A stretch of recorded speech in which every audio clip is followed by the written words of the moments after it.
Okay, next up we have the lateral pivot shift test. This is another test for ACL, using your ACL clusters.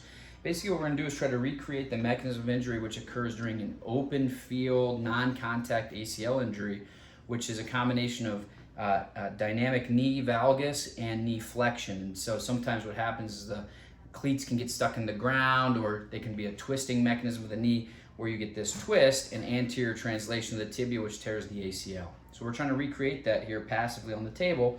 Unfortunately, this is an uncomfortable test, and a lot of time this test is used primarily in the operating room while the patient's under anesthesia. We're trying to see if there's a subluxing that occurs between the femur and the tibia, and then after the surgical reconstruction, they will retest this and see if that fixes the subluxing joint. So what we're going to have the patient do, obviously, they just lay flat here, supine. We're going to take the individual's knee, where you're using your hand that's closest to the patient and grabbing the inside of their ankle. Your opposite hand is going to grab under the knee. You're going to flex and abduct the hip. And then once the hip is flexed up to about 60 degrees or so, you can start to provide a valgus force to the knee while you concurrently provide an internal rotation to the tibia.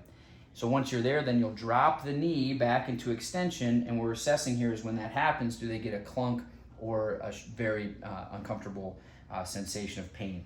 So in real time, the speed at which I would do this in the clinic would look something like this. We flex up, we go down, and we drop. Flex up, adduct or valgus stress the knee, and drop. Don't forget the ankle internal rotation, and the test looks something like this. Again, positive test would be a clunk sensation primarily.